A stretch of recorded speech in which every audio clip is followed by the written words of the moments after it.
I can't believe it, man. The playoffs are here. It's, I didn't. I'm. I don't know what to do. NBA hasn't like been as good, even though I'm a big Knicks fan. But like, I'm like with the NFL going. If the Eagles lose the first round, I think I'm just gonna like stare out the window when I'm off from work and just watch the sunrise and sunset and do nothing. I'm just. That's kidding. good. Be healthy for you. Touch some grass. Get back to the real world.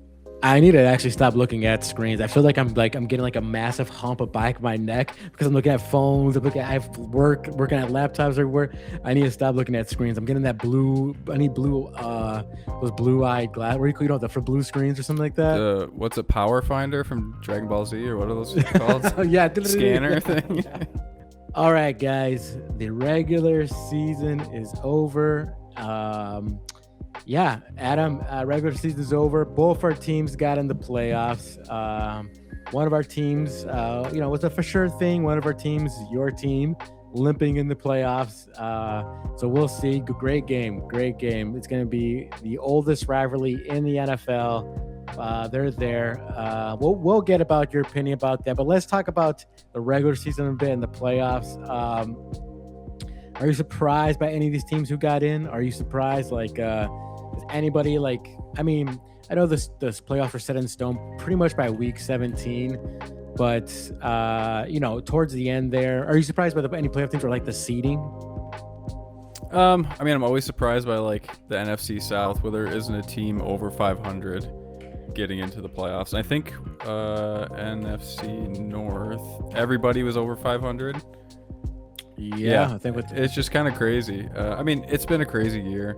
Everybody's talked about it, but it's been very unpredictable. No real clear leaders. I think a couple are starting to bunch up on the top, obviously. But yeah, Wild Card Weekend is called Wild Card for a reason because there's going to be some crazy upsets and weird games this week. Yeah, apparently it used to be called Super Wild Card Weekend, but they don't do that anymore because I don't know. I think because I don't know when they expanded it to to get a 7th seed in there. But I saw an interesting fact that if the didn't have the extension for wild card, 3 times the Packers wouldn't make the playoffs, which is what do they say? If my aunt had something, she'd be my uncle. So yeah. Maybe that's what we're aiming for. We sat our guys last week. We knew we had the 7th seed wrapped up. Okay, just to let you know, the 7th seed has only won once since they've expanded this. Only once the 7th seed has won. And who was that? Oh, I don't know who was. But I thought it was the Packers. It could be. I'm not entirely sure. Do you like the playoff format though, man? Do you because I know people are complaining how the 49ers are 12-5 and the Eagles are 11-6, but the Eagles get the 3rd seed and they get the 6th seed? Or do you think it should go by record? Or do you think the divisional teams who win their division should get the top 4? I think it should be division. I don't know. It does make for some weird things, and I was wrong. It wasn't the Packers with the wild card, but I like it. With anything, there's going to be people get screwed. It does feel like lately teams have been getting screwed. What was it a couple years ago? Was it the Vikings that didn't make it and they had a bunch of wins? Or there are some weird things where like we were talking about the NFC South not having a team over 500. Should anybody make it from that? I don't know. These are just weird years, I think. But yeah, I'm with you on that one. I'm sorry you have a good record, but you couldn't win your division. What do you want to do? You should beat the team who got in first place. And that comes from a guy from the Eagles team when they won the Foles. They wild card and they won it again and they beat Brady. So I've seen the Eagles do both ways, the wild card and win the division and have that seeding. So I think the format's good right now. Maybe they'll change it down the line. Maybe they'll add an 8th team I think that NFL eventually will have expansion teams. So maybe I think having an 8th playoff seed might be the line down the line 10 years from now. But that's neither here nor there. Let's talk about our spread against the record. Adam, I'll put our record down here, but I think you're gonna need a miracle doing the playoffs. I had a Christmas slump. Okay, it wasn't fair. You were in Hawaii.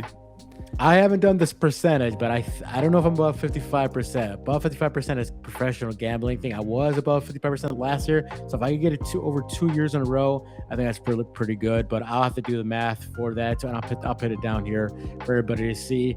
I also want to mention that as we see the playoff seeding, that for the wild card, the home teams that have the wild card are 21-9 since the expansion. So if you're betting, keep that in mind that usually the home wild card team are taking those W's. And like I said, the seventh seed only has won it once. And you have the Packers as the seventh seed. You have for the Steelers, I think the Packers have the best chance to upset that more than the Steelers. So keep that in mind when you're betting that there's these trends, and they seem to like show that these seventh teams are not usually in the same bracket as the rest of the playoff teams.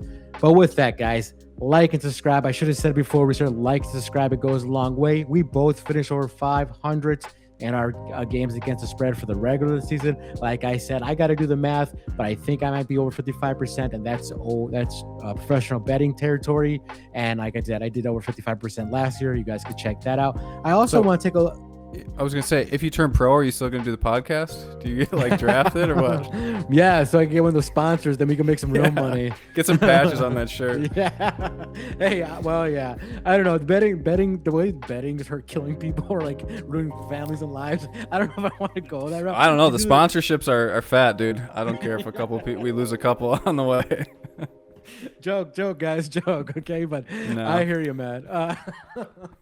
Yeah. Well, like guys. Hey, we love doing this. So like and subscribe, and if we grow this big enough, maybe we'll get that sponsor. I want to take a little what do they call it, a victory lap here, because if people watch my predictions for the team total wins before the season started, I hit 8 out of 10. 8 out of 10. The only one that did not look good was the Patriots. They took the under, but I was bucking the trend when everybody was taking the Patriots over. I took them under total wins, and I believe one of the NFC South teams screwed me. Yes, the Falcons win their last game. I told people to take the under. If they don't win that last game against the Saints, I hit 9 out of 10. Them hitting that win got me at 8 and 10, and I hit on the Browns when the Browns won that last game of the week against the Bengals and beating the Steelers. So I want to take a video wrap. I'll actually put the video here in our video right here, so you guys can take a look. So I'm not BSing you, but I hit on 8 out of the 10 win total prediction before the season started. So I want to take a little victory lap on that. You would have made some money if you followed those picks for mine. But like I said, here we are, the playoffs. Okay, guys, let's get started. Saturday night game. The first Saturday night game. The biggest spread of the weekend. It looks like it's going to be blowout, but the underdog of this matchup did beat the favorite last time they met. We had the Rams versus the Panthers, with the Rams being favored by 10.5 points. Now I see it at 11 in some points, in some books, and the over/under is 46.5. Let's talk about the Panthers. Just briefly, Panthers won the last meeting, like I said, and I want to mention the Panthers won that game when they're at home, and they're at home now, obviously.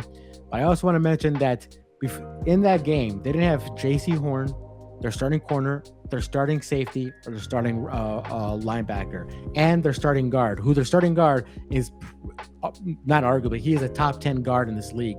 So they're getting all those 4 players will be back for this game. So they beat the Rams when they didn't have those guys. Now they're getting those guys back. So, but I just want to mention that before we get with the breakdown of the Rams. But talk about the Rams. They're 12-5 against the spread. They're 6-3 against the spread on the road. They're 3-3 in the last 6 weeks, and that's been pitting little people off. I mean, I know they have Lake, their safety, or Devontae Adams, but as we always say, a lot of people are hurt. But, those are 2 starters that they really need. And I've been telling you guys since that Kyle's been coming in, the Rams secondary can be exposed. And with Lake being gone, they really did hurt them. So with him being back is will help them tremendously. And Devontae Adams can't help to have that guy back. He'll give you, throw it up in the air. Most of the time he comes down with it, especially in the red zone. So having him back is good as well. They might also get their starting right tackle back. So keep an eye out for that. Just pay attention to all the injured lists as we go through before you bet on any game to see who's going to be in and out, because some of these teams are really beat up. So what I really want to talk about right here is the Rams pass rush. It just hasn't been there. in the second half of the season. I mentioned this before, Adam. Like the first 4 weeks, 5 weeks, they were like the leader in sacks, top five for sure. And then at the second game of the second half of the season, they have fallen like a stone. They're not. You just so that was exposed the secondary because their front seven used to get after the quarterback, protect the secondary, and now they can't even do that at this time. So I believe their offense will have to be their defense as well. Everybody likes to brag about Brian Young. I mean Young, Verse. All the guys can get after quarterback, but they haven't been doing it lately. So keep an eye for that. But as I said, their offense is their best defense. The Rams have put up the most points of anybody this season at 518 points. And the next person is like 40 or 30 points down. It's the New England Patriots. I mean, the next team. So I think the Rams will have to do this, keep this same trend up, if you will, to keep on, advancing the playoffs. They're going to have to outscore all their opponents because, like I said, I think their defense can be exposed. They're average 30.8 points a game. They're first in. I've been harping on their pass rush, but PFF, which I know some people like it, some people don't. They're ranked number one in rush defense. Their PFF rank, so it's pretty damn good. And if PFM has a rank number one, a lot of metrics will have them like in the top 5 at least. So keep that in mind. Dude, what's your take on the Panthers? They were very scary. I know a lot of people had them in their number one team against the in their power rankings. A lot of people have, and they look at when their offense is rolling, it's arguably the best offense in the whole league. But it feel like obviously this last 6 games they've been exposed. People know they can block against them. Their pass rush, you can't run on them. But if they can't get to the opposing quarterback and they give them all the time in the world, well, they're gonna get lit up, as we've seen in the last 6 weeks. So do you think like they're still one of the most dangerous teams in the playoffs? And they they have like a better chance out of all the wild card teams?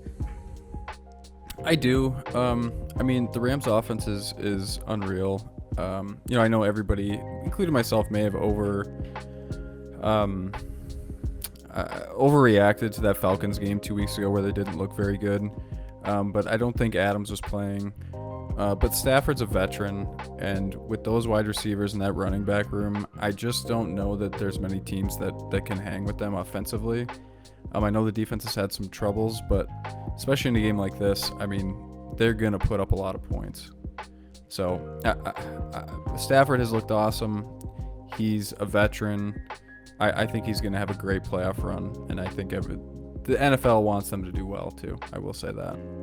Yeah, in comparison to Bryce Young, who has his first playoff game, and Matthew Stafford, who has several games in the playoffs, the experience is like totally different. Well, let's talk about the Panthers here real quick. Last time they were in the playoffs was 2017, so it's been 8 years. They're finally here. Look, they got lucky, people. Let's be real. They got lucky. They limped in the playoffs. They needed the Falcons to beat the Saints to get in, and this is a team that's just been so, you don't know what you're getting from any day of the week, and it's I don't know. Like some of these teams, like I don't feel like did they deserve to get in the playoffs? I don't even know. They've lost 3 out of the last 4 games.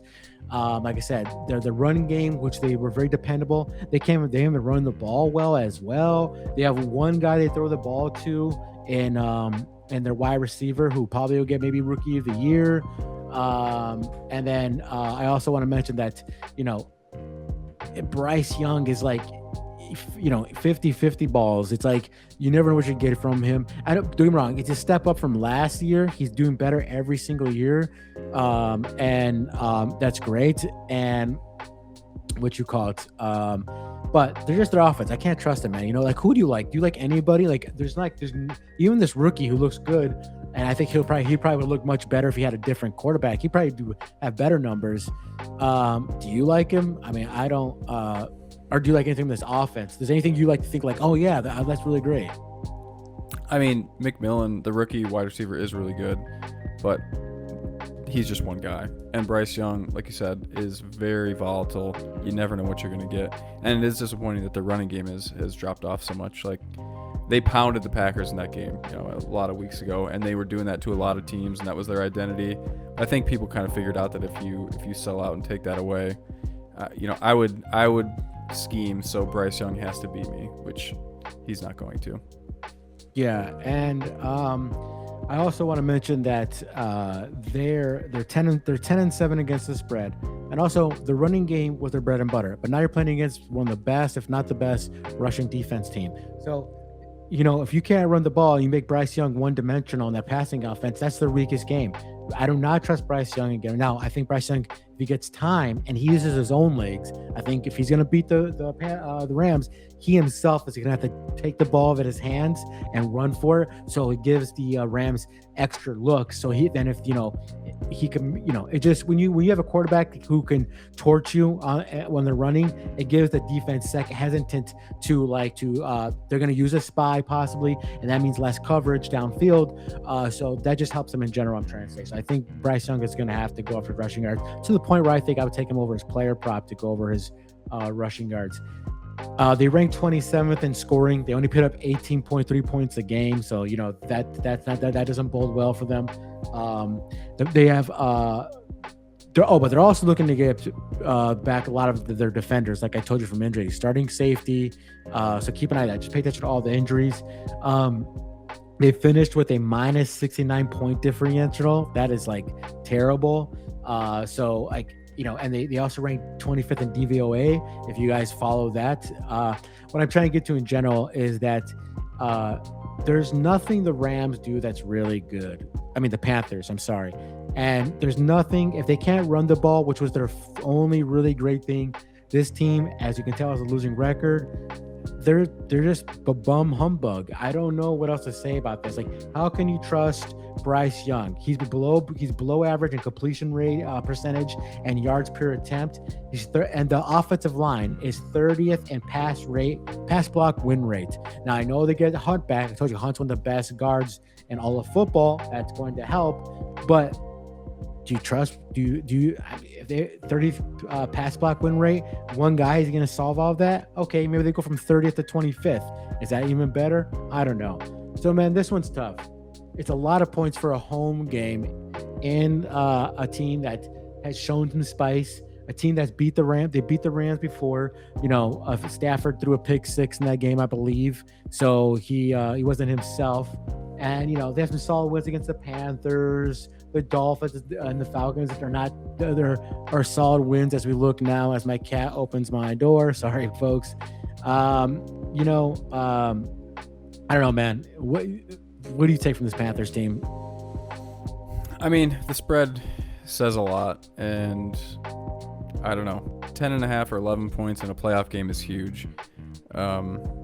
I don't know. Do you think it's going to be a blowout? Do you think Stafford can do it? Because the Rams have laid some eggs as well. I mean, the Falcons game a couple weeks ago, like I said, a few games that I've watched in the last month with the Rams, Stafford has not been super precise. So they could get some turnovers. I think some of it's a bit of a sucker's bet, because I think if I take a look, I bet the public is so much on the Rams to do this. But I think that and this is gonna be a crazy bet. I'm not gonna put it as my one of my best bets or for this prediction, but I think, me personally, I would probably take, if it's 11 points right now, I would take the Panthers to cover in the first half, and then I'd take the Rams to cover the 10.5. I'll try to find the best number, because I don't like it at 11. I like it at 10.5 a little bit more. But what's a first half cover? Does that mean 5.5 points? Yeah, usually half of the total. Oh, okay. Yeah, I think so. This is where I'm getting to. I think the Panthers are going to keep this tight, and I eventually think the Rams are going to put it away in the second half, and I think this is going to be a 20-34 kind of game, 28. That's what I think. I think they could win this by 2 touchdowns. I know and I'm not confident in this at all, but the Panthers getting defenders back, they're getting their starting guard back, but the offense has been if they can't throw to the rookie, they have no other shot. I don't see them using Coker that much. Or I don't see them using Sanders. They've used Tremble, the backup tight end. Rico. I mean, if Rico, that's how they're gonna win. or cover at them is that the running game takes a step up from it has in the last few weeks, and they just run over the Rams. But the Rams have one of the best rush defenses in the league. I don't think that Matthew Stafford's going to have this kind of game again, where he threw, I think, multiple picks in that game. I think eventually the Panthers will keep it close, and I think they will pull away, and they win this game, like I said, around like that 30 to 34, 20, something in that range. Yeah, I'm with you. I don't want to get too cute. Like the Rams, they say they're a 5 seed versus a 4 seed, but obviously they're far and away a better team. 10 points is a lot, but their offense can do it. I'm with you. Yeah, and like I said, the Panthers are limping in, winning 3 of 4, and they laid an egg in that Buccaneers game where they could have just won out the division, Mark, but they didn't. I don't want to do too much of a transition here, but there's nothing wrong with limping into the playoffs. Yeah, buddy, you got that right. And now here we go. And if there's one team that's limping with both legs. Yeah, a team that has using a walker to get into the playoffs. You're Green Bay Packers, man. This is gonna be an awesome game. Coming off a bye week, not limping. Coming off a bye week. Sorry. Coming off a bye week, basically. Yeah, the Packers rested their starters. I mean, smart move, I guess, because they couldn't get the 6th seed or 5th seed. They knew they were going to get the 7th seed. This game, okay, let's just call it. It's the oldest game in the oldest rivalry. This team, two of the oldest. I'm repeating myself. Two of the oldest teams going at it. And the Packers are favored by 1.5. The Bears were favored at 1 point during the week. So this number's been going back and forth, but it's been solid on the Packers right now. And the over-under is 44.5. In Chicago, it's going to be like 30-some degrees, but the winds are going to be 15 to 30 miles an hour gust. So keep that in mind. And also the Bears are the second team to be underdog as a 2nd seed in history. So that says about. But I mean, if you think about it, 2 months ago, these seeds could have been switched, and I would have been like, "Oh yeah, the Packers are a 2 seed, the Bears are a 7 seed." Like, true. It's been so tight, and I do just want to amend things before I get my Packers fandom taken away. The Packers were a wild card in 2010. I knew that when we won. There's also some other eerie things that have lined up. I don't know if you know this, but Aaron Rodgers was 27 when he won the Super Bowl. I believe Brett Favre was 27 when he won the Super Bowl. Do you know how old Jordan Love is? I'm sure you can guess. Also a wild card. The stars are aligning, Mark. You got to really squint. You need a fifth of vodka and a squint, but there's something there. Well, hey, is Toyota-thon dead? Not yet. I think end of January. Okay, well. That's the crystal in your pocket. Yeah. I didn't know, though, that the 27 thing, that's kind of freaky, that Aaron Rodgers and Favre both did that. But, yeah, man, the Packers, I think, talk about like the Rams. A lot of people had the Packers. Packers were all for the good half of the first season were in the top 3 of everybody's like top 5 for sure of power rankings because they're on a roll there. And then things just start like some losses, the tie with the Cowboys, some lost the Browns, lost the Panthers. These teams, what we're not used to when it comes to the Packers. Packers could have put away this division, or at least it'd have been like had a bit better fighting chance with the Bears for if they just put those teams away like they should have. So the Packers are favored by 1.5. And let's be real, the Packers have had in both those games with the Bears. The Packers led in almost every category you think of. Passing yards. I mean, not about rushing yards, but every metric that you're supposed to win a game. Time possession, first downs. The Packers were leading it all. That game where they lost, they're up by 10, and they needed a onside kick and a hell of a pass by Williams to throw to DJ Moore to win that game. But if you look at it, the Packers were dominant. We're just doing way better than the Bears. If you want to say dominating, sure, but they were, and the Bears kept it close. I don't know what that means. The same about the Packers, or the same about the fighting ability of the Bears. But keep that in mind, people. The Packers are limping in. They've had the number for the Bears in the last times they met in the regular season, and in general they have in over the past 10 years as well. But another big thing is Jordan Love hasn't played in 3 games. Are you going to trust Jordan Love, who hasn't played in 3 games, to just come and the rust is going to be shaken off, and he's going to be able to put up some numbers against Bears defense, which we'll get to the Bears defense. 1,000%. I mean, he's coming back against a division rival, a team who hurt him with a concussion 3 weeks ago, with a fully healthy offense. I don't think there's any rust. It came out, he's been getting first team snaps for like 2 weeks. He probably could have played last week. That's another reason why that backup quarterback looked like he was on drugs or something. But I mean, he's been getting all the reps. He doesn't need more reps. No rust. Yeah, well, that's just a question, I would think, but and I don't know what the Bears are going to do, because the Bears, they played man on man. They played like zone the first time allowed they played you guys. They got torched. Then they went to man, they got torched. The Bears defense, we'll get to that. I don't think they could do anything right. The Packers in general, they're 7-10 against the spread. Just a reminder, people, I'm sure everybody knows Micah Parsons is out, and since Micah Parsons, shut up. Well, hey, I'm just about to get to. Since he's been out, you guys haven't won a game, so just keep that in mind. Did he get hurt in the Bears game too? No, the Broncos. Oh, okay. Well, they haven't won a game since he's been out, and I believe is he done for the year, or is he coming back at all? Yes, Mark. Wyatt is also out. Oh, okay. Well, you're killing me. You're trying to hurt. You're trying to make this hurt. But Zach Tom is back. Zach Tom and is Josh back. Jacob is back, fully healthy. Okay. Well, see that's good, but it's the defense that I think is gonna make the big difference here because in my opinion, it's because this game, I think the Packers defense has to step up, because the Bears have one good thing they're at, and that's their offense, particularly the rushing game. The Packers losing Parsons and Wyatt, somebody's got to step up. Your boy Cooper, maybe. I don't know how he's been doing since all the injuries. What's his name? What's the guy who fell off the earth because he can't sack a quarterback anymore? Gary. Yeah, Gary. Like that guy. Gary. If you're gonna be worth that contract that he's getting, dude, at least get a sack in there to help this team out. The Packers are 4-4-1 on the road this season.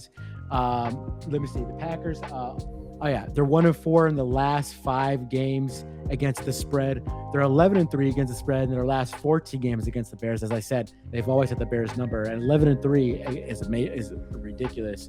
But they're also 2-9 against their spread in their last 11 road games. And since this game is almost a pick 'em, and they're 2-9 against the spread on road games, that's not boding well. They're also 1-5 against the spread as road favorites this season. So the trend is looking like they're not liking playing on the road at all this season, and probably a little bit of last season.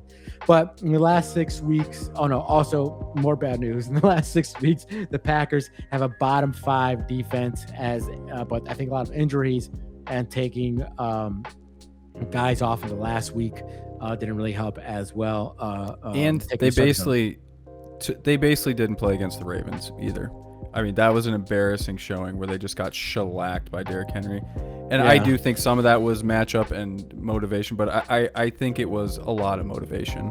So I really think this defense, obviously, we could be done after this game, but I do think, especially with Jeff Hafley being such kind of a high-profile D coordinator now in the new coaching race, I think seeing this defense fully motivated in a playoff game, I'm hoping we see a different defense than we've seen from the last month, because it has been pretty pathetic. Yeah, I mean, I don't know. I do watch Packer games, but do they blitz a lot, or do they try to get in there with their front 7 most of the time? Well, they've been trying to blitz more. I think with Parsons they weren't. They were just letting him go do his thing, and then back and clean up. But they are blitzing more. We'll see if they can. I hope they just blitz the house on Williams every play. First of all, to stop the run too, and just to get in his face. So we really just need to sell out and stop the run. I mean, Pitt McKinley back there gets some sacks. I remember him using. I remember the Giants used him a lot to get out to the quarterback, get him in some space and sacking the quarterback. Get one of the fast corners as well. Yeah, and we also picked up Trayvon Diggs, and Yeah, they that's liked right, how he yeah. played last week. So, the lack of turnovers, maybe we can get a little spark. Even just one turnover obviously can change a game like this so much. So, I'm not banking on him as some star, but obviously that's how desperate the secondary has been lately for a playmaker and a ball hawk. So maybe he can have an impact. That'd be awesome. I mean, I'd rather bring up Diggs or pick up Diggs like they did than bring up some practice squad guy. Like For sure. not jumping in the head here, but they're like 49ers picked up like Eric Hendrickson. Like he's a veteran, but he's like way past his prime. And Diggs is still young and refreshed, and he could do something. But yeah, I also want to mention I put a lot of bad facts out there for the Packers. But I also want to mention, I believe this is gonna be the battle of offense. I think Jordan Love is gonna have to outduel Caleb Williams, or more particular Ben Johnson, and because I think both these defense that we're gonna see some struggles, especially the Bears defense. But I think the Packers, I think their defense has more glue than more than the Bears does. But I think, in my opinion, that the Love is going to have a really great game here, and Caleb, he's just going to have to outscore Ben Johnson's offense, and that bodes well. You guys are not turn the turnover. It's the lowest turnover, the third lowest turnover rate in all of NFL, so that's good. And also, the Bears are the second worst team in the NFL when it comes to allowing big plays that are over 20 plus yards. And Jordan Love has the sixth most explosive yards of 20 plus more yards or more. So if he could get Christian Watson, I mean, did you see Goff just having like just post in the middle or slants that's wide open? If they have Watson coming there or Reed, I think they could do a lot of damage. And I don't know what they're going to do because the Bears tried both games. I forget when they played each one, but they tried a heavy zone defense, and then they tried a heavy man defense, and I forgot which time they did with the Bears because they were so close those games, and neither of them worked. I mean, I know that the Packers didn't put up a lot of points in that game. The Bears won, but go look at the stats. I mean, go look at the play. Go watch the game. The Bears defense was still getting eat up, and and we're not even talking about the running backs here. Josh Jacobs, having healthy Josh Jacobs, opens the rest of the passing game for them, and the Bears defense can't stop the run either. They're one of the worst rush defenses. They can't sack the quarterback, and you guys getting Tom back, that just helps it even more, gives Jordan Love more time. And having Reed and healthier as well is going to help with Watson. I think Watson's gonna have to put up a bigger game, and I suspect him to have a bigger game out of all the wide receivers to possibly win this game. Let's talk about the Bears. They're on a 2-game losing streak. They let the 49ers dropped the block points on them, and the Lions. That game doesn't go look at the stats. The Lions beat them in damn near every metric of offense, and for that score to be that close, go look at that. That game they should have beat the Bears by 3 scores maybe. Okay, so that score doesn't tell the truth. How Bears defense was getting lit up. The Bears did what they did, and they did one of those last heroic comebacks, and they tied the game 16-16. But the Lions left 2 touchdowns off on the board, and they had to kick the field goal. So, that game shouldn't have been that close. And Williams looked bad too. They looked bad all top down. It took to the last 10 minutes in the fourth quarter for them to show any kind of offense, and they did what they've been doing all year. I don't know what it is, but this last 10-minute, this last fourth quarter magic they get, and they just pull out of nowhere, out of their behind, and they beat teams. And I don't know if they could play that all 4 quarters. Well, then maybe we wouldn't be suspecting the Bears here and there like we've been doing. As I've been saying before, we both believe, I think you believe too, that it's not Caleb Williams, it's Ben Johnson. It's his scheming, it's his planning. That's what makes this team roll. Don't get me wrong, Caleb Williams is possibly gonna end up being the best Chicago Bears quarterback of all time if he sticks with them for a long period of time. That's not saying much because they're the only team that hasn't thrown over 4,000 yards, and he didn't do that. He has the record for most passing yards, but as long as Ben Johnson's the coach, Caleb Williams or the whole Bears offense will have a shot at succeeding. As I said, their rush defense is not so good. They're in the bottom six. They allow 134.5 rushing yards, so basically 135 rushing yards a game. They have a bunch of ball hawks, okay? They lead the league in interceptions. So they have ball hawks everywhere. But that doesn't matter, folks, because their pass defense is hot garbage. Anybody watch any of those last two games, you can just pass on them left and right. I don't know why. I don't want to get into it. They should have made a trade. They do probably get Kyle Gordon back, but they do lose Garden Johnson for this game, but they do get Kyle Gordon, another corner, but they lose Garden Johnson, which they like to use him everywhere. Like I said, they allow the second most receptions for 20 plus yards or more, so that means they're suspect to the big play, which ties up to Love. Love could throw a good deep ball, and he likes throwing to Watson. They're 21st in EPA play. They're 26th in success rate. This is the defense, so it's not so great.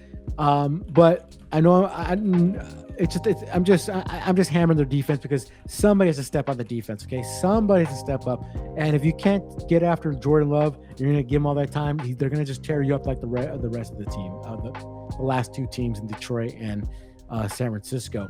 But not to be all negativity. Williams against the Packers in his whole career with the Bears, he has a completion rating of basically 64%.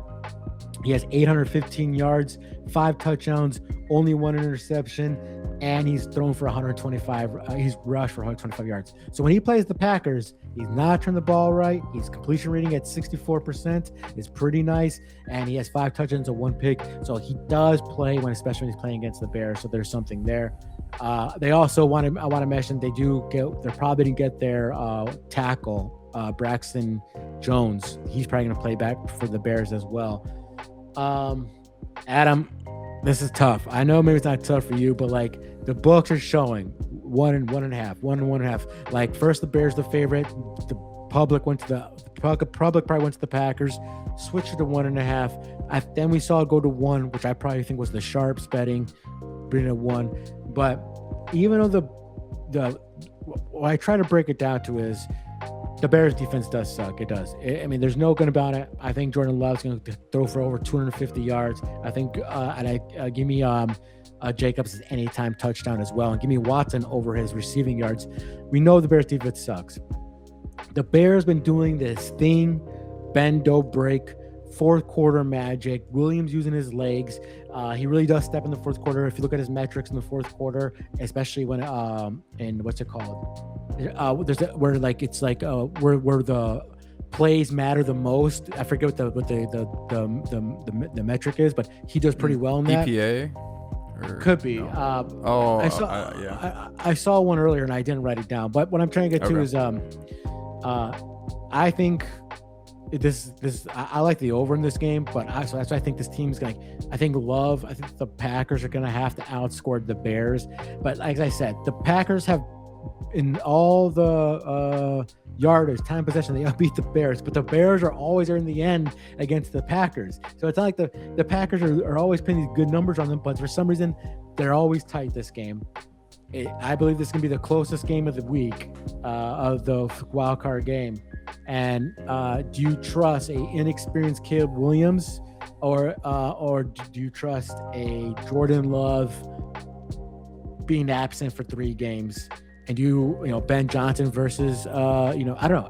There's just a lot of moving parts here. This is very hard for me to decide. I'll let you take this one. Wait, and the last one, did we pick? Yeah, we. Oh wait, wait. I like the Rams. What did you like in the first one? I picked the Rams too. Okay, yeah, you did. Sorry, I let you pick first because I didn't know. I wasn't quite sure honestly on that one, but yeah, it's a huge number. I can take this one.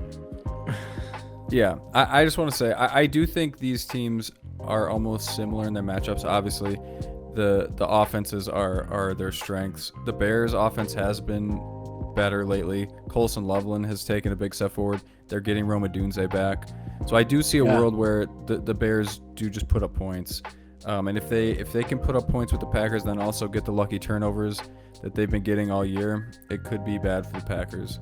But I still, call it homerism, call it delusion, call it astrology or whatever I'm thinking about with the 27-year-old stuff. I just think the Packers' offense hasn't been this healthy in a while, especially with the O-line.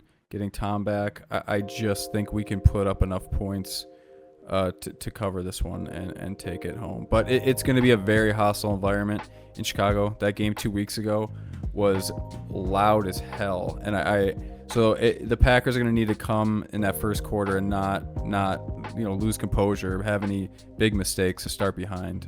So it's going to be a great game. I can't wait. But obviously, I'm taking the Packers. Yeah, I forgot to mention that Romeo Odunze is going to play this game. They get Braxton Jones back, so they get some good offensive guys. Also, I didn't even mention the running game. The running game is great. We all know that. And it concerns me that because the linebackers or the front seven of the Packers guys are hurt. And, I think to keep Jordan Love off the field, they got the running game will succeed. If they get to if they get to 135, 150 yards rushing on the Packers, if I see that, and I would probably think like, oh, they beat the Packers, because that's going to be their bread and butter if they could get after if they could rush the ball. And I'm going to have to take the Bears. It's hard to beat three teams. It's just like, I don't know. Like, I don't know. Like, I'm not confident whatsoever. This is throwing spaghetti in the wall and seeing what's sticking. Like, I can see the Packers be like, okay, we had your number the last 2 games. You had a lucky onside kick and all that, but the Packers didn't put them away. Caleb Williams, was it a win? He could have won the first game. He got the touchdown, or a tie, something like that. I think it was a win. Yeah. So it's like the Packers let them hang around. I think Ben Johnson can scheme enough. Damn, I kind of want to go to the. You already took the Bears. No, you're locked in. Let's go. Let's do it. Yeah. Okay. I'm gonna say I'm not confident, folks, but I gotta think that Ben Johnson can do scheme enough. And you know what, though?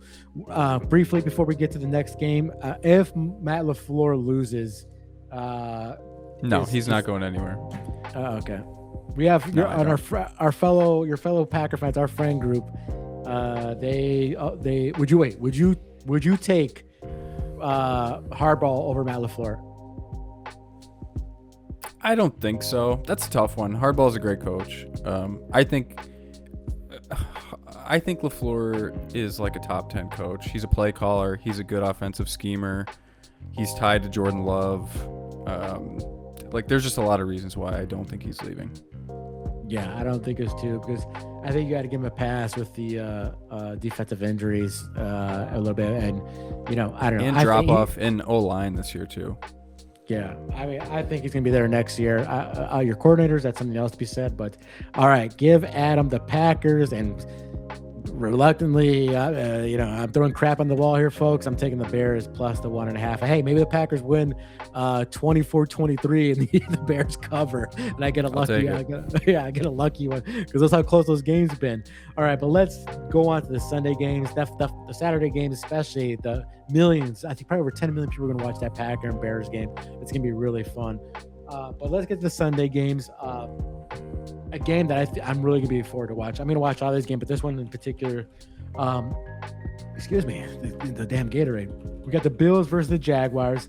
Bills being favored by 1.5, and the over-under is 51.5. I believe this is the highest over-under of the wild card games. So the Bills are favored by 1.5. It's in Jacksonville. I was a bit surprised that they're favored by 1.5, because the Jaguars are coming in hot, really hot.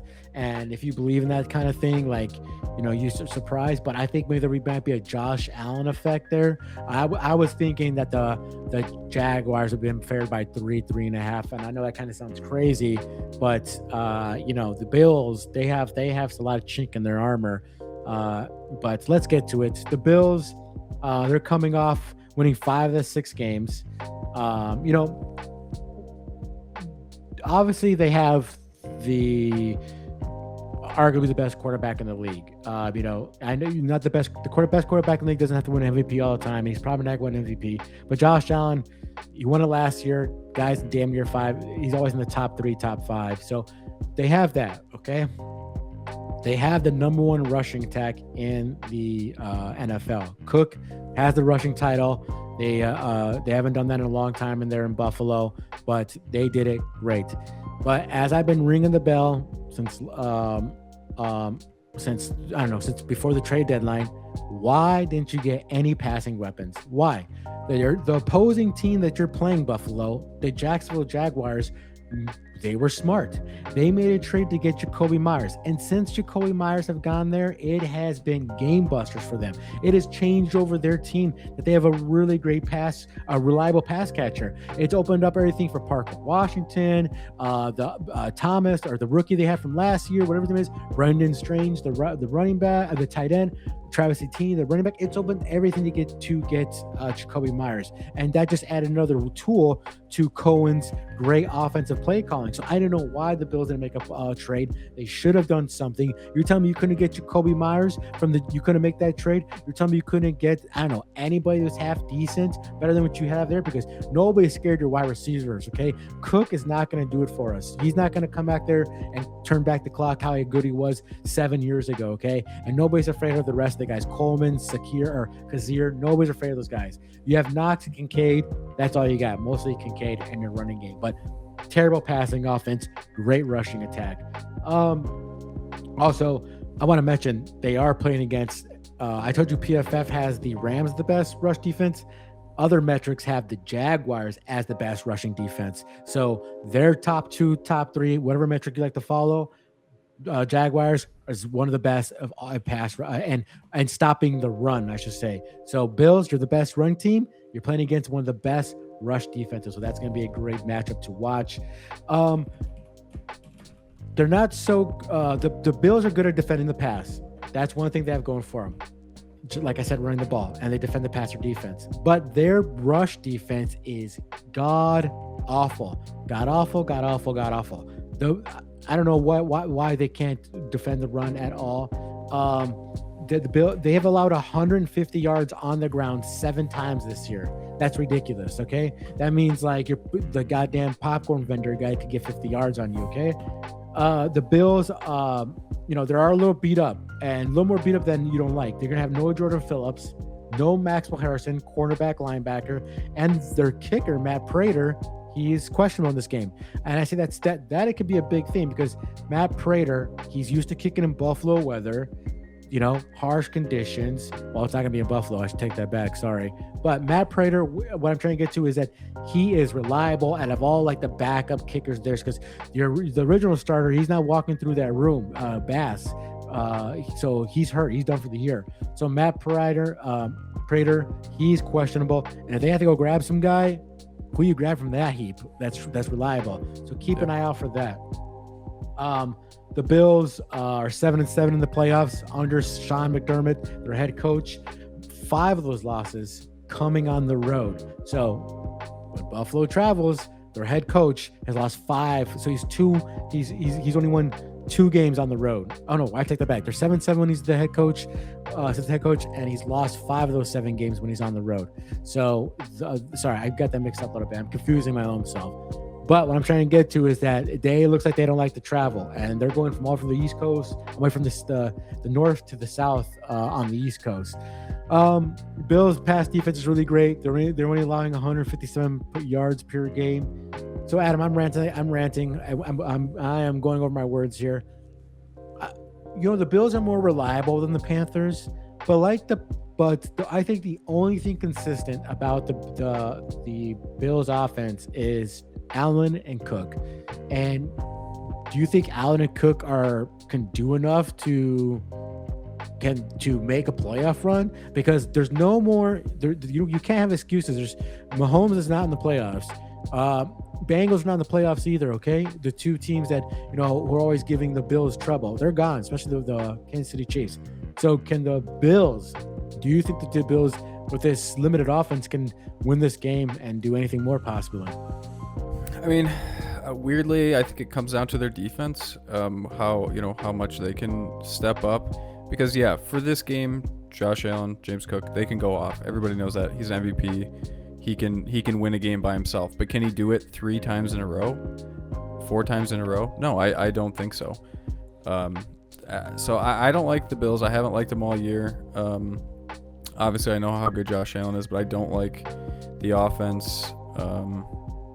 Yeah, I'm uneasy about this team. I don't know, but I do hate to bet against them with Josh Allen. Yeah, I also wanted to say that they're 0-5 on the road. Sean McDermott, the head coach for the Bills, has never won a road playoff game. So I know I said they were 7-7, but they never won on the road. So there it is. And the Bills have dropped 8 consecutive postseason games on the road since winning in 1992.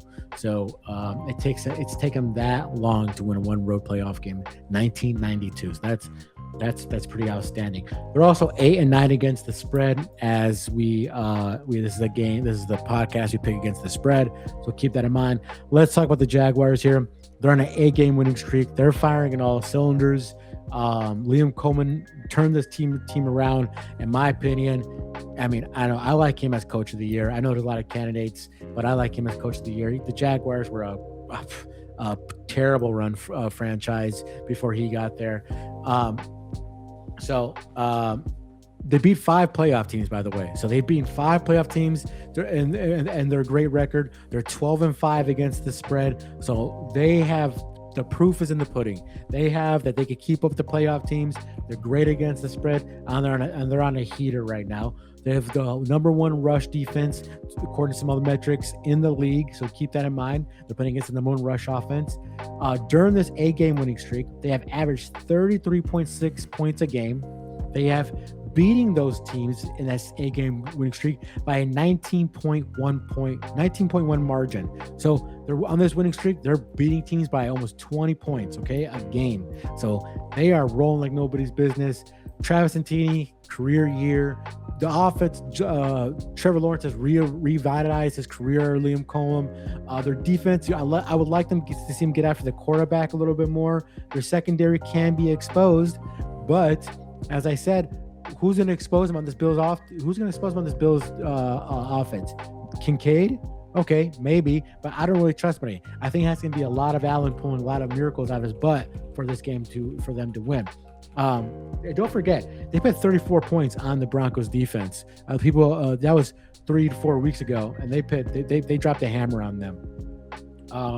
Also, I want to point out the rush defense has allowed only 85.6 yards a game, which has become the third team. They've become the third team since the 2000 to not allow. They have not allowed one rusher to go over 75 yards. They're the only third team to do that since the year 2000. So that is pretty amazing. 25 years. So Cook, good luck. That's why I'm doing my fantasy playoff. If you want to do fantasy playoff, I could give you a link for that with friends of ours. That's why I'm not picking the Bills offense, rushing offense for this game. So Adam, we're ranting and raving. I'll take this one with this one. I know I didn't really talk about I'm talking about more the Bills here. Because the Bills, they've become disappointing. And I think if Sean McDermott can't win this one and get past this and knowing the Chiefs are not here, he's ready on the hot seat already. And if they lose this one, they know there's a hardball out there, or the head coach from the Browns, who I personally really like, which I hope that if the Eagles lose, hope they get him an offensive coordinator. Or Mike McDaniels. But besides that, I like the Jaguars. I like them at home. And now it worries me. People like to think I don't like these streaks, and I don't like betting with the trend. Like, oh, they're gonna go for 9 in a row. I hate that. It's like, just because they're doesn't mean it's good. It's gonna keep on happening. But when I look at the Bills, I think Travis Etienne's gonna have a great game. I think receiving and rushing, he's gonna have 100 yards plus. Give me him for a touchdown, because that's how terrible their offensive line is. I mean, their rush defense is the Bills. So that's why I like them to win this. And I think Liam Coleman, I think we're seeing a guy who's going to be a great coach in this league. He's already proving it. He's going to be probably potentially coach of the year. And I think he's going to do enough, scheme enough to beat the Bills. And I think Josh Allen is going to be, another year not getting to the Super Bowl. Yeah, I agree with you. Sometimes playoff inexperience is bad, and sometimes it's good. Trevor Lawrence and this team is playing loose. I feel like they kind of think they have nothing to lose, and I hope they, keep rolling. and take care of the Bills, which I really think they can. So I'm going with my long-haired brother in Trevor Lawrence. Yeah, if people don't know it, Adam has some longest hair you're gonna see on a guy, but you can't see it right now. Well, not Need to that get some long. grills like Trevor Lawrence got last week. Did you see that video? No, That's what really? sealed it for me. They gave him these crusted grills in the locker room after their last win. So the vibes are high in Jacksonville. Yeah, and I think a lot of people are betting on the Josh Allen effect, but I think Josh Allen has less weapons than he has in previous years. And I know Cook's a hell of a beast, but their rush defense is no joke.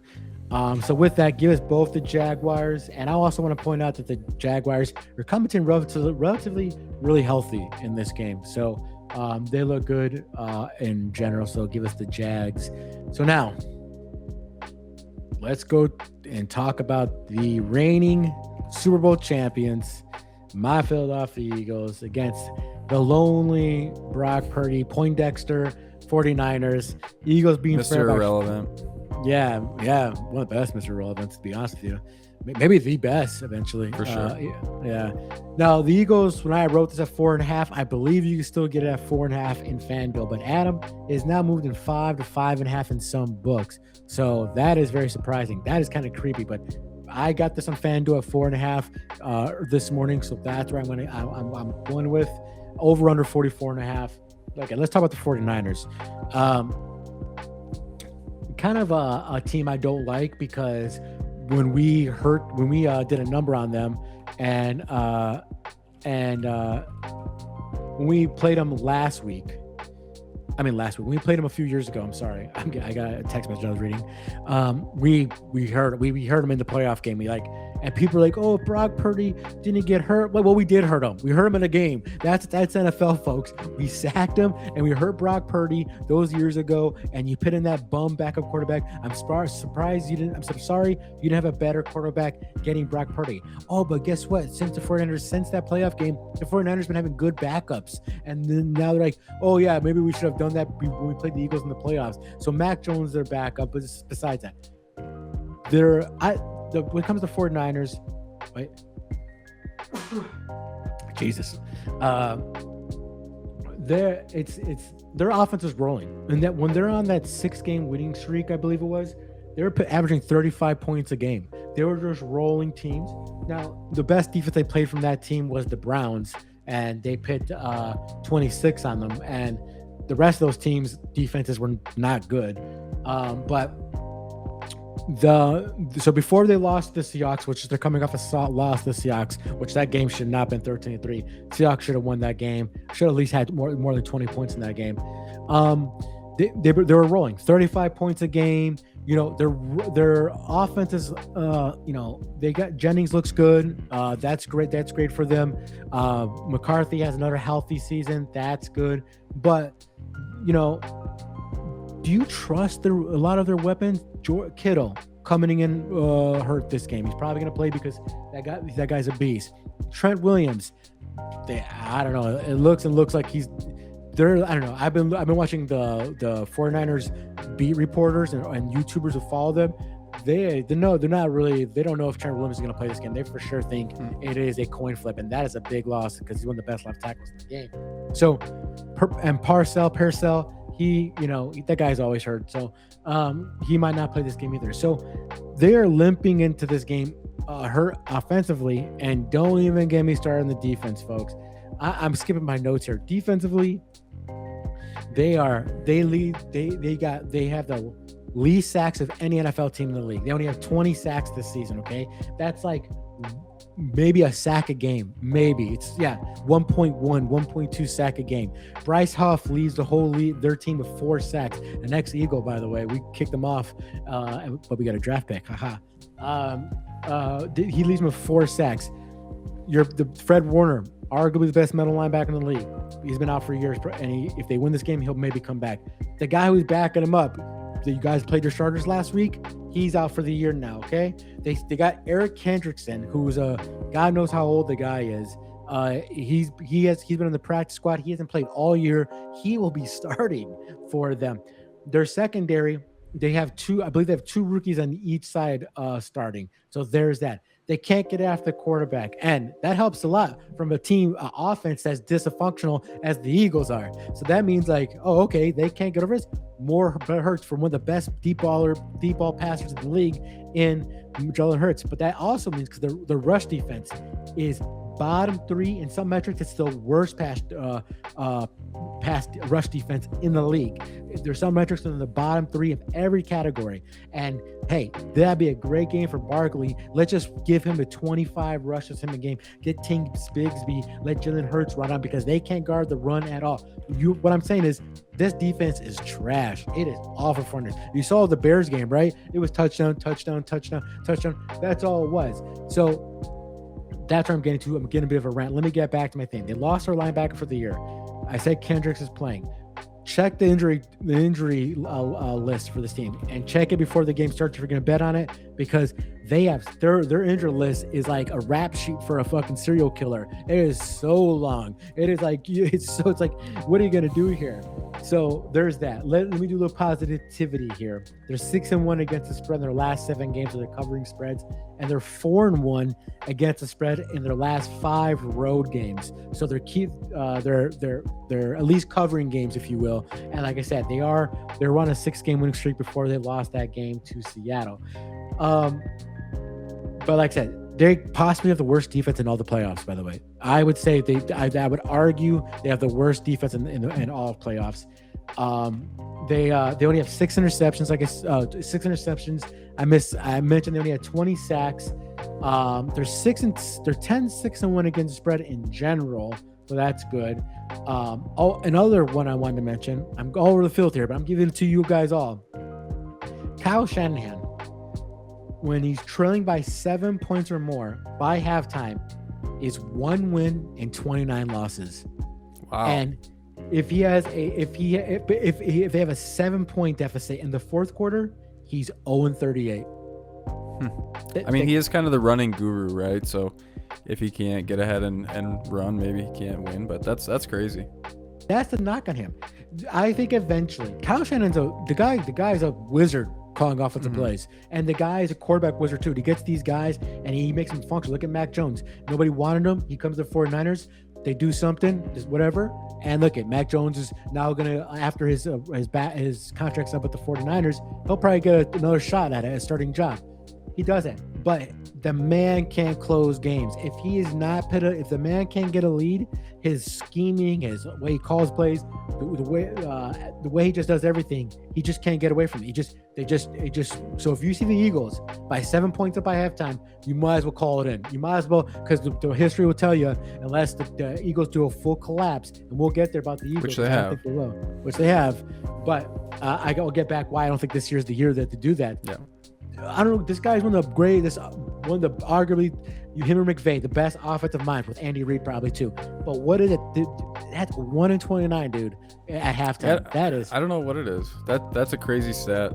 But my only thoughts on the Niners, I'll just add this before we move on to the next team, that they have put up tons of points, usually against bad offenses. That game last week against the Seahawks was extremely eye-opening for me. They put up 3 points. The best offense in the league puts up 3 points when they run into a top 5 defense, and that is extremely concerning because the Eagles are healthier on defense, and I think they can put the clamps on these guys. Yeah, I do too. Like I saw a great stat that they had I gotta get it. I gotta remember it, but I'll remember later. And I'll tell you about it. But I saw a stat where they said when they played the best teams they played defensive wise, it's almost cut in half by 13 points what they scored, and it's like that says it all for me. But you can't help it. They did get beat up. They lost a lot of defenders in the offseason, and the chickens are come to roost here. But let's get with the Eagles, okay? Now, I'm not saying it's gonna be a cakewalk whatsoever, because their offense and Brock Purdy's precision, the guy is, he runs the offense pretty well, and they got Christian McCaffrey, so it's all their offense is something to worry about. And I like I like Tongues, their backup tight end. They have weapons everywhere. So let's get with Eagles. So Eagles were okay against the spread. They're 10-7 against the spread. As an Eagles fan, I want to see one better than that. They're coming a loss to the Commanders. They kind of didn't bother winning that game, even though they had a chance to get the second seed. They rest their starters. In my opinion, that's a good idea because anybody who watches the Eagles or an Eagles fan, they know the offensive line needed time to get a tad bit healthier. And our boy Carter, even though he came back with a vengeance after missing those 3 to 4 games, he played that one game before the Commanders game, had a block kicked, had a sack, a guy was everywhere, all over the field. It was good to get him in a week rest too. So I am in the camp of it sucked that we didn't get the second seed. Tanner McKee, I'm not want to get into that, but I'm glad we rested our players, especially the offensive line. They definitely needed it. So they come this game with the third seed. But let's talk about what the Eagles have done since week 10, the second half of the season. They're ranked number 1 in points allowed, more than the Houston Texans. They went from 23rd on 20 total yards allowed to now in the top 10 for total yards allowed. They went from 25th in sacks to top 5, number 4th in sacks since the second half.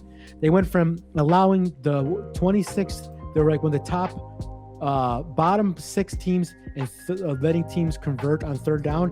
Now they're in the top 12 and not letting teams succeed on third down percentage. So it's been a change like nobody's business. And one of the things is Nakobe Dean. If Nakobe Dean would have played since week 1, he'd be all-pro linebacker. The man is probably one of the best blitz linebackers in the league. And for the life of God, I know we got him from one more year. Please resign him to Howie Roseman. I know people are saying we might have to let him go. No, that guy hits the hammer. Our Russian defense did a full turnaround as soon as that man was put into the thing. He replaced Jahad Campbell. Jahad Campbell was the favorite one defensive rookie of the year, and he has great metrics. He's a great pass coverage linebacker.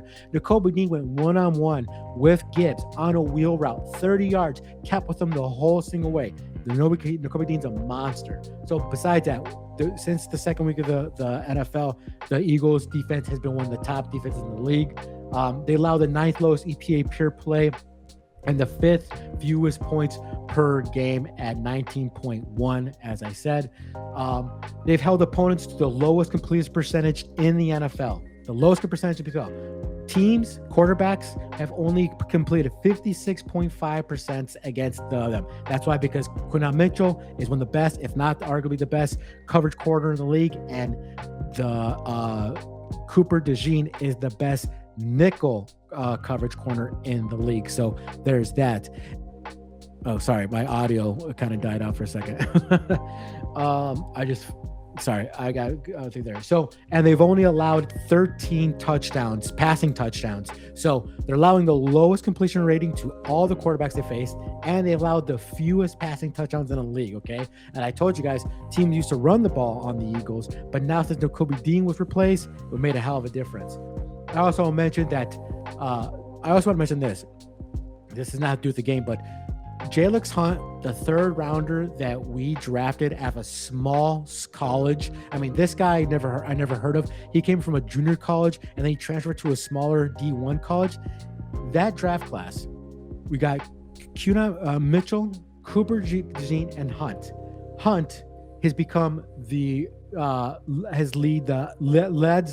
the Eagles in sacks, interceptions, tied for team total lost tackles, and another thing. And this guy was a 3rd round pick, and he's in the top 7 in quarterback hits in all the NFL. Okay, and this guy gets half the snaps than starting outside linebackers. What I'm trying to say is, that guy plays a full 400, 500 snap count like starting linebackers. His metrics will be off the charts. And these 3 guys, Mitchell, DeJean, and Junt, they're second-year guys right now.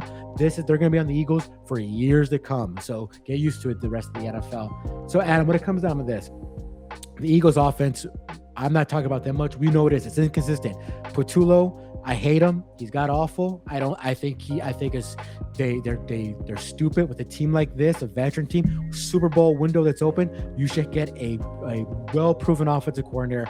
I've talked to the moon and back about this offensive coordinator, and it's inconsistent. But what it comes down to me is this: this defense won't let us down. When we lost, we had that crash when we were 10-1 in 2023, and we lost in the first round of plays. We didn't have this defense. We didn't have Keaton Mitchell. We didn't have Cooper DeJean. We didn't have Nakobe Dean. We didn't have Jalen Carter. We didn't have any of these guys playing defense. This defense with Vic, we didn't have Vic Fangio on that team either. With that, it means a lot. And I think I can rely more on the defense to have the Eagles win this game, and just the defensive alone. And here's the thing: the most scariest thing for this particular for the whole NFL. If the Eagles just become an average offense, if they just have all those all-stars in offense, the most highest paid offense in all of the NFL, if they all just play how they played last year, it's game buster. That's all it is. So just for the defensive alone, I would take the Eagles to cover the 4.5 points. Yeah, no, I'm with you. I think they have a Super Bowl caliber defense, and they've been playing like it the last month or two. The offense does concern me. I'm hoping they can play a little looser. I mean, obviously they have all the experience in the world on offense as well. So, if they can get the run game going against the Niners, terrible run defense, I don't see how they lose this game, but the Niners could get hot.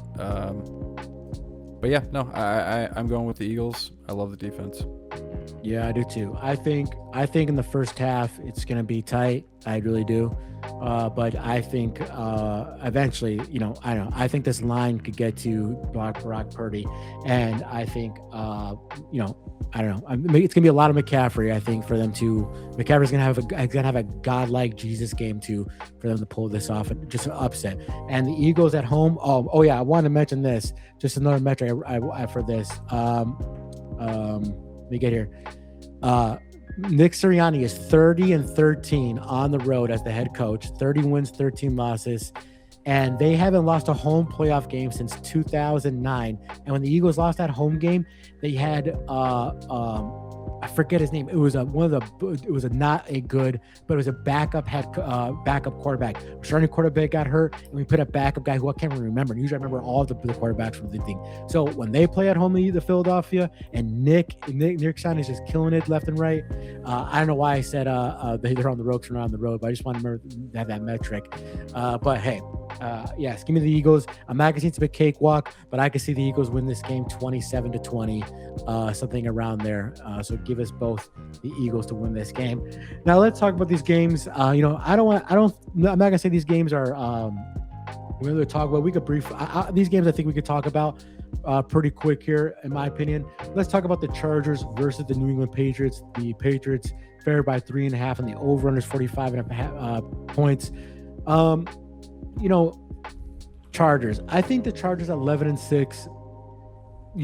I think it says a lot that they got into playoffs because how bad their offensive line is. I really do. I think them beating the Eagles was their best win. If you look at their them and the Broncos. So they do have some solid wins. They have 2 wins against 2 playoff teams. So that's about it. They did lose the Jaguars. Oh, no, they beat the Steelers. I forgot about that. So 3 playoff wins. But them getting the playoffs, I think, says a lot of what good coaching and good quarterback play from the Chargers, because their offensive line is god-awful. It's one of the worst, if not the worst, pass-blocking offenses in the whole league. It is in all the metrics. And they're playing against a New England team. That it helps because New England, they can't get after the quarterback. Millen Williams is probably going to play for this game, so that's big for them. But it helps them that they have a Patriots team that's, okay. They're a great rush defense, or they were. They kind of fell off a little bit in the second half of the season, but it helps them that it helps the Chargers offense that. Their offensive line is terrible at blocking the pass, but they're playing against a team that can't really get after the quarterback. Now, Gonzalez, the corner, is a really good corner. He's playing well, so it's going to be hard for Keenan Allen. I do not think Quinn Johnson is going to play this game. I want to double check in here real time. I am seeing that. Maybe is he in the depth chart here? He doesn't have an injury status on the depth chart. Right. So he is going to play. Omari Hampton's questionable. Run game really can't do anything because of the offensive line as well. So that's going to be hard. this defense is great. That's the bread and butter, in my opinion, for the Chargers. It's the defense and Herbert playing as good as a quarterback as he's playing, and this defense is legit. I think what it comes down to this game is that can Drake May keep this MVP magic quarterback play going, because they have the crappy Diggs. He's crappy because he's an idiot person, and they have I like this combination of Stevens and Henderson. What they're doing really great. Henry is a good playing solid tight end play, but can Drake May penetrate this defense? Okay, that's the key. What they're going to do. I think that says more if they're going to cover this number more than the Herbert doing anything. And what I'm worried about the Patriots is that they've been shaky to me, even though the record doesn't do it. They've been, if you watch them, they haven't been like how we thought they were. I also want to point out that two things: 6 or 7 the wins the Patriots have are against backup quarterbacks or starting quarterbacks who eventually got replaced. Literally, that being David Tua for Irwin. So they've been playing not good quarterback play at all. So that worries me. They had the easiest schedule in all of the NFL. So you're playing against a team that has a great quarterback, has weapons: Quinton Johnson, Keenan Allen, and McConkey. So and a decent running game. But it all depends if their offensive line can block for Herberts and can Drake May do some of that magic. And as I look on their schedule, the Ravens schedule, their best win is not the Ravens, the Patriots' best win is probably the Bills at week 5 is their best win. Other than that is a bunch of teams that were nowhere near sniffing the playoffs, and they lost the Bills for about a month ago. They beat the Ravens, but Ravens not in the playoffs either. So not a lot of good wins here, Adam. When it comes to these two teams, I don't know, man. You got the. I know I'm doing this pretty fast. Is there anything you want to talk about these two teams? And I'll let you do your prediction. I don't have too much. I mean, Justin Herbert has been playing out of his mind with what is around him, and it has been impressive. Also, that secondary has been playing great. I've watched a decent amount of stuff this week, and I don't think I've seen a single quote unquote expert pick the Patriots all week. The Chargers seem to be the biggest underdog favorite of the public. So I don't know. I guess the line has moved a little, but I don't know. I think people are getting cute with it. I still like the Patriots. I like Drake May, and I like that rushing attack. How Stevenson's been running well. I'm gonna go with the Patriots. I don't want to overthink it. Yeah. I'll give you a little. I want to tell you something here that I remember I have down here. The Chargers defense has been great against the pass this season. They're among the 12 playoff teams, and among the 12 playoff teams, the Chargers have allowed the fewest air yards during this regular season. And Drake May has been one of the best at throwing the deep ball. May completed 67 passes of at least 20 yards or more, which ranks second in the NFL, only behind Matthew Stafford. And he's completed at least 20 passes that travel at least 20 yards in the air. May's completed 50% of those deep balls that that's third behind Brock Purdy and Sam Darnold. So if they take the deep ball away from him, I think they're going to have to get a little because the Chargers defensive coordinator probably going to get some head coaching interviews. So, but I think they're going to have to mix in the running game really well for this. And whoever wins this game will be the first playoff win. Surprisingly, Herbert hasn't had a playoff win, and I don't think he's gonna get his playoff win yet. I am not a hardball believer. There you go. I don't like him. I don't like the play calling. I don't think this run. He used to be a run first offense, hardball, but now since he has Herbert, he's throwing the ball a little bit more. But regardless, I think Drake May could do more with his legs as well, because he was doing that at the beginning of the season. But give me Vrabel and give me I trust Drake May over Herbert, but more in particular, I trust the Patriots offensive line than I trust the Chargers offensive line to do anything. And them getting Mill Williams back is big. So give us both the Patriots to cover the 3.5, I believe. Now let's go to the last game, which I was surprised about the line. I really was. We have the Texans versus the Steelers. With the Steelers, with the Texans only being favored by 3.5 points, wherever you can get it. Um, I want to talk about the Steelers first. This pathetic of a team, like they are pathetic, like the Panthers are pathetic. Okay, now they're 10-7. They got a better record. They're 6-3. Come on, man. Look at the Ravens. They're they're not nobody to write home about to, but they could have won that game against the Steelers. I hate the Steelers offense. I hate it. It is. I do not. Why does anybody think this is any good? I don't care that Aaron Rodgers' TD to interception ratio is great. When you're dinking and dunking, it's not going to be that bad. Do they get DK Metcalf back this week? Sure, they do. Is it going to open up a little bit more? Sure, they do. Mike Tomlin hasn't won a playoff game in God knows how many years. I think over 10 years. So there's that. I don't like. I just don't like this offense. They do get TJ Watt back. Their defense is not as fearsome as it used to be. I think the Houston Texans.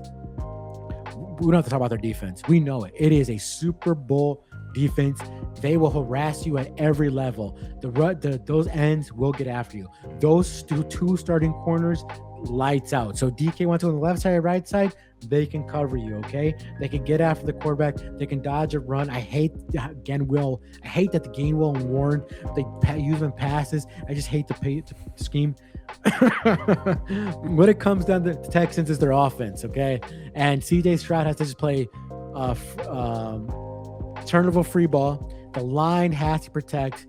The line has to protect Houston. Okay, that's the thing. His offensive line is average.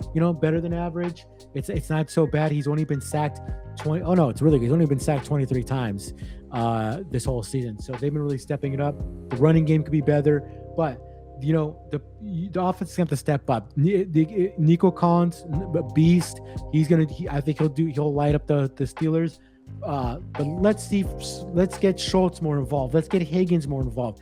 Let's get them. But as a for sure thing is, as death and taxes are, a for sure thing is the Houston Texans. And I think that's enough to win this game because Steelers, Mike Tomlin, this god awful offense, that's enough for me, man. And I think the Texans win, and I think they cover this easily.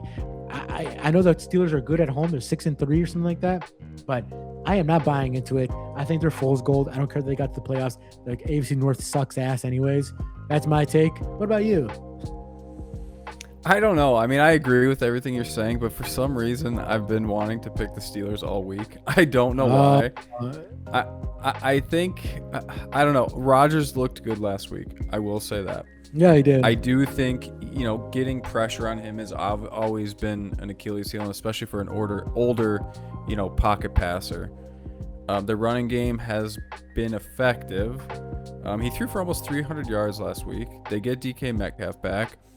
Also, I think their offense was way more boring when they had Darnell Washington, that gigantic tight end. Yeah. So it was way more plotting and like a power run, kind of style and focused all through DK. But, I don't know why I'm trying to talk myself into the Steelers. But obviously I know that the Texans defense is very good, but they haven't dominated teams that I thought they were going to dominate. Phillip Rivers, did they lose to the Colts, or did the Colts keep it close in that game? I remember both of us talked like Phillip Rivers was going to die. It's been a couple weeks in a row where, yes, they get the stacks, yes, they have the stats, but they aren't always a defense that like just shuts you down for 5 or 3 points or whatever. So I do totally agree with that defense being so good. But I think their offense is a big liability if they don't just chuck it to Nico Collins. And yeah, I don't know. I think Rodgers has one more in him, and I'm going to be cheering for him. So I'm going to go Steelers. Once a Packer, always a Packer, I guess, huh? I don't know, man. He's cool now. He's past the weird years. He's back to being cool. Do you like the Steelers outright? I Yeah, know you why were not? taking plus the points, but Yeah. do you think they'll win it? Yeah, Oh I do. wow. Wow. Well, don't worry about Darnell Washington is done for the playoffs. He's done for the I year. know it's great. Yeah. Yeah. I just want to mention, as I always say, keep an eye on the injury report. Warren, their running back, they like using a lot. He is with the illness and didn't practice today, so keep that in mind. God knows what he has, but I'm sure he'll suit up and play. Yeah, man, I hear you. Roger has a lot of experience. I just think this is the Texans' time, and I think the Texans could go actually pretty. They could go far in this league, in this playoff, if that defense, if I think it could do what it can do if it steps up. So there's that. Give Adam the Steelers plus 3 points, and give me the Texans to cover the 3 points. All right. Well, Adam, do you have your best bets for the playoffs? How many are we doing? Well, I have 3 as usual. Want me to give you some Okay, I time have here? 2, but if you go first, I'll have it. I can find another one. You can go ahead. Okay, and my first best bet, I like the over in the Rams and Panthers game. Like I said, I think the Rams. I think the Panthers. The Rams are gonna put up points. Okay, the Rams are gonna put at least 20. Let's say 20. Okay, but the Carolina Panthers are going, if they're gonna sniff a win here, they gotta put up points as well. They gotta do their best to keep up. Right now it's at 45.5 points. Okay, that's what I'm gonna go for. I think that the Panthers, I think this could be this could be a 40-38 kind of game, 35. Regardless, I like the over in that game. And in my second game, I wrote it down 4.5, and I'm going to take out 4.5. I like the Eagles to cover the 4.5 points. I just do. Look at it. The San Francisco's defense, it's no longer being held by glue and gum. It's being held by hopes and prayers. So I think that even if the Eagles offense is just average, I think they could put up a lot of points on this 49ers defense. I don't like choosing my teams for best bets. I truly don't. But I am not a 49ers believer. I know a lot of people are, because the Eagles offense is inconsistent. I think people think the 49ers will be able to keep up with that, but I think the Eagles do enough and win this game, like I said, 27-20, something in that range. And the third and final game, I like the under in the Houston and Steelers game. I think this is going to be, I think the Steelers the Houston Texans are going to hold the Steelers to around 17 points. I forgot to mention when we were talking about this game, because I just went on a rant. The Texans were favored by 3, and the over-run was 30.5. I wrote it down at 39.5, so I'm taking it at 39.5. So I think that this game, whoever gets to even sniffs 20 points will win this game. So I like the under for the Texans and Steelers game. All right. Yeah, for me, my first game is the Jaguars. I've been kind of a Bills hater this whole year. I love how the Jaguars have been playing 8 in a row. Obviously, is impressive. I think that running game is just going to pound the Bills, and I really like the Jaguars. I'm looking for them to make a run in this really weird playoff year. The second one is the Eagles as well. Just don't. Hey. Don't get superstitious. No, I'm not. But no, I haven't liked. I don't like how the Niners played against the Seahawks. I don't like that they only put up 3 points. If they're going to be a legit team, and Philly's defense is just as good, if not, it's right up there with the Seahawks. So I'm taking them, and then just totally based on facts and no emotions, I'm taking the Packers over the Bears. I think with a fully healthy offense, I think the Packers, fully healthy, in playoff terms, I think they're putting up points, and I think we're a better team. I think the Bears have a promising future, but right now I think the Packers are a better team, better wide receivers, better quarterback, better running back, and I think they can handle it. I also think I have a crazy, I don't know if it's a premonition, I don't know what it is. I think I'm going to put my first player prop down for a Trayvon Diggs interception. I don't know why. I can just see it in the snow starting. he grabs the interception and ices the game. I don't know, man. I might have That's to put some probably money on it. that's probably a high number. I mean, That's what I'm saying. Yeah. Oh, that'd be pretty cool. I mean, for any bettors out there, you want to get lucky. That's it.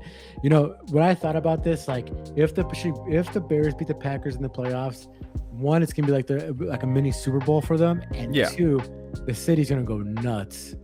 It will. And then they're going to get killed by the Seahawks. So, and Packers probably will too. So I think for both of us, this is it is a mini Super Bowl. Well, if the Bears win and the Eagles win, the Eagles go play the Bears. Oh, I forgot they switch it. Yeah. Yeah, and then and then like whoever, like the Sixers, the Rams, or if the 49ers win, they go to play Seattle. I see. Yeah. So it's gonna be great. Saturday night's gonna be banging. It's gonna be tough. It's gonna be a great game. I can't wait to watch that. So guys, there it is. I'll put our overall records too against the best bets. In the regular season, I don't know. I didn't do so well under my best bets. Go figure. I have a good regular season against the spread, but my best bets, I think they fell under 500. I'll have to double check that, but I'll put our best bet record in here. But we're going to continue our record in the playoffs and in the regular. So you'll have our overall record for the regular season and the playoffs. We'll give you the whole full shebang, Dad. There. It's gonna be awesome, Adam. Hopefully my team wins. It'd be cool if your team wins, because that'd be cool to run into each other in the playoffs. That'd be kind of awesome. If you guys win, you guys play the Seattle Seahawks. So that's for sure. So with that, guys, like, subscribe. It goes a long way. Playoff football is here. We both finished over 500 against the spread. So that's awesome. That's cool. We like doing this. It goes a long way if you like it. And, leave a comment for this small channel. And as always, we'll see you in the next one. Fly, Eagles, fly, and go Pack, go. All right, there you go. All right, guys. See you in the next one. All right, man. Little 131, an hour and 31 minutes. Not shooting a little quicker, but I got my rants. Yeah.